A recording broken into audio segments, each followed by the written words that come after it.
What up YouTube, Knives and Gear Insights here with another short unboxing first impression video. And today we have a Northmountainblade knife. So, and I got this, this was actually a win from edccarry, so thank you edccarry for this.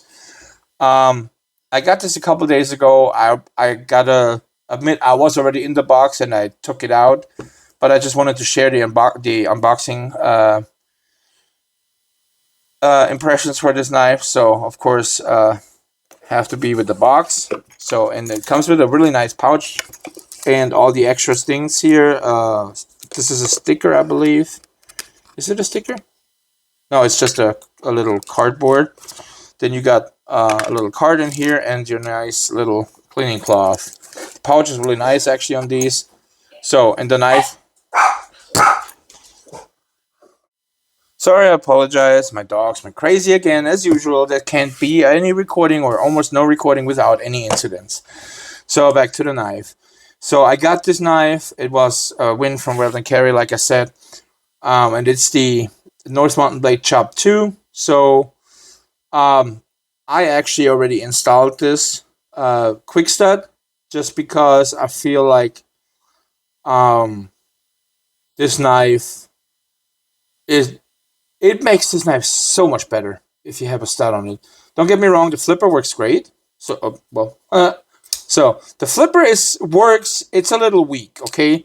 I know button locks usually have weak or 0 detent. So, you can, of course, if you have to push it with a decent force to actually get it flip out. So that's the thing with these. It's a great build. The build quality on this knife is great. It's just, in general, button locks always have this issue where you need to, or a lot of times, depending on how the flipper is built. But on this one, you gotta push quite hard to get the action. However, with this quick stud that I installed, I mean, yeah, I didn't want to drill in the blade. I don't have a drill press, so in freehand drilling, not really safe. So I'm just gonna put a quick stud on it. I had to file this wider a little bit, of course, because the blade stock is quite thick. So, but I put a quick stud on it. So now we got a reverse flick that's really satisfying on this knife. Actually, we also got a front flip that works well. But the reverse flick is the most satisfying on this knife, probably out of all of them. So, but let's get into the specs of this knife. So like I said, this is the Chop 2. We got Ultem handles here. You can see, or PEI handles, whatever you want to call them. You got nested liners, nested steel liners with weight reduction in there. The Ultem is actually quite heavy. I mean, the knife itself is not that heavy, but you can feel the mass of the Ultem that the Ultem has.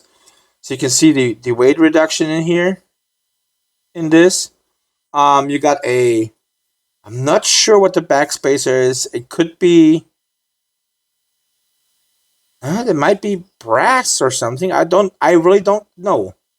Is it metallic? Or, I mean, is this magnetic?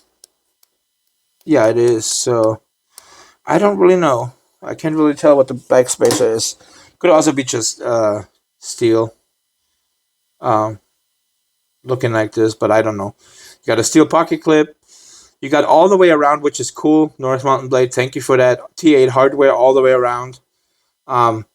Single screw in the show side, and then in the back you got the pocket clip and one single screw plus the pivot. Unfortunately, pocket clip non-reversible, kind of a bummer, but okay. Button lock, of course. So with the quick stud on here, I really do like this knife. Blade steel is their SLD-Magic. You can see that on here, the stamp, and you can see the little logo here. You got a little bit jimping. Unfortunately, the way my quick stud is mounted to make it somewhat decent, not being in the cutting path, I have to mount it, unfortunately, right on top of the jimping. Of course, if you drill a thumb stud, you would probably drill it right below here, maybe right there where this Chinese logo is or whatever. You got the Northmountainblade logo here. You can see that really nice accent here in the blade, which is that SLD-Magic. So it's similar to D2 as far as I know, as far as I was told, the blade seal. But it's like a kind of like a damask steel, where you have like, it's like a 3-layer steel or so, with which then increases the corrosion resistance on this knife, of course, and everything else. And it's sharp, definitely. It's razor sharp. The hollow grind here is great. Well, it's kind of like a compound grind. So you got a flat grind over here, and then right here at the edge, this is all your hollow ground. And this is really, really sharp. Ergonomically, it's great. Even with that quick start on here, this is actually kind of like a holding ramp, so you can actually push against it. So it's not bad, actually. I like it.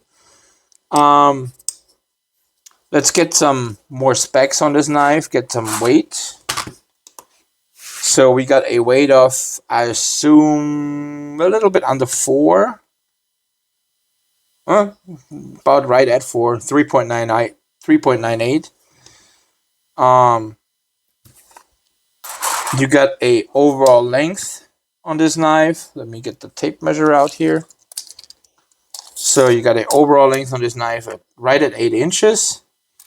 You got a blade length of about 3 5/8, close to 3 5/8, and a cutting edge about 3 1/2. So full size knife, definitely really comfortable. I'm not putting this in the review or in the first impressions, because, like I said, the thumb stud has nothing to do with the knife. If I think away, the thumb stud is not in the picture. The jimping is okay. It would appreciate if the jimping was a little bit longer to right to where they thin out the blade here a little bit on top. I would appreciate it if that would be that far. Unfortunately, it's not, but it's okay. You got a decent sharpening choil here on it as well. You got some slight jimping on the flipper tab, which is literally, you barely feel it. So I mean, the jimping on the flipper tab is almost non-existent. So I would say that's a little a bummer. I wish it had a little bit deeper jimping, a little bit more aggressive jimping on here, especially in the curve here. Like, this is the most slippery. Oh my god, the slipperiest part of the jump of the flipper tab is this corner here, and there's no jimping. Like, if there would be a cross jimping, it would make it so much easier. But you can see I can fail the knife. Like, if I don't really use force and concentrate on it, it fails. So because it's the detent is pretty much on this one, like, there's non-existent. However, this is the thing with those Chop 2, I guess. They make up for it with the looks, and still, I mean, the knife is great, just the detent. But like I said, this little thumb stud here does make this knife so much better. And I think if I didn't understand that wrong, that Northmountainblade, I can't remember who it was who told me that, but one of the channels said that Northmountainblade actually talked to him, and they mentioned that they will bring another Chop 2, a reinvented or a updated Chop 2, which will have a thumb stud actually on the blade. So that would be cool to see. I haven't seen it yet. There's nothing out there yet, but according to him, they will bring. Definitely, they are planning on maybe working on the detent a little bit better, and also adding thumb studs to the blade. So that would be cool. Overall, it's still a good knife. It's still a recommendable knife if you're in the market. If you want something a little bit more different, than your average, most of the knives that are out there in the market. It's different. It definitely has a unique look for this knife. It's very similar. I think the only similarity I would say to this, minus if you think away from the if you had a sharpening choil, like a larger choil, a forward choil in here, you probably could think of the Mordax a little bit, just a little bit, not fully because the design here is different, of course, but overall the looks, blade wise, of course, it's also a different style, but just the general shape, I'd say this comes really close to the Mordax. As you can see, I also installed a thumb stud on the Mordax, which I just feel like this is another thing that the Mordax also could really profit from if ProTech would actually put a thumb stud on the Mordax. Here another size comparison, the Vossy Porcupine, and here the what is it called, the Fentiso Cobra. So you can see they're both smaller than the Chop 2. And here we got the Manix 2, and we got the what is it called, Fentiso Atlas. So both are actually very similar in length. Like the Atlas is about the same length.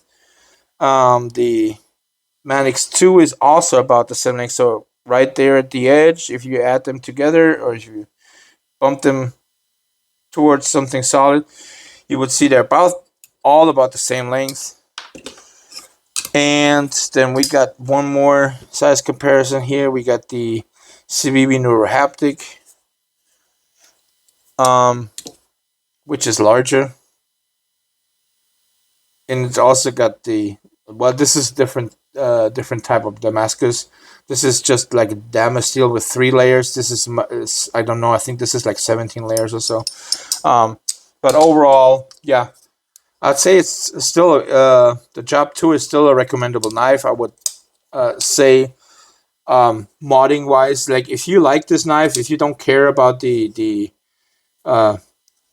functionality, if you just want a knife that's sharp, that really, I mean, this is like one of the sharpest knives out of the box that I've ever unboxed. Like, I did, when I got this, I just did one paper cut test. I don't have a paper on me right now, but this went through paper like, I mean, like a laser. Crazy. So overall, I'd say definitely recommendable knife to Chop 2. I will carry this. Of course, like I said, I modded this straight out of the box just because I feel like that thumb stud is something this knife is missing. That's the only negative I think I have about this knife. But with the thumb stud, it makes it so much more worth it. But that's pretty much it for me today. If you like my content, please comment, like, subscribe, and I'll see you guys on the next one. Thank you.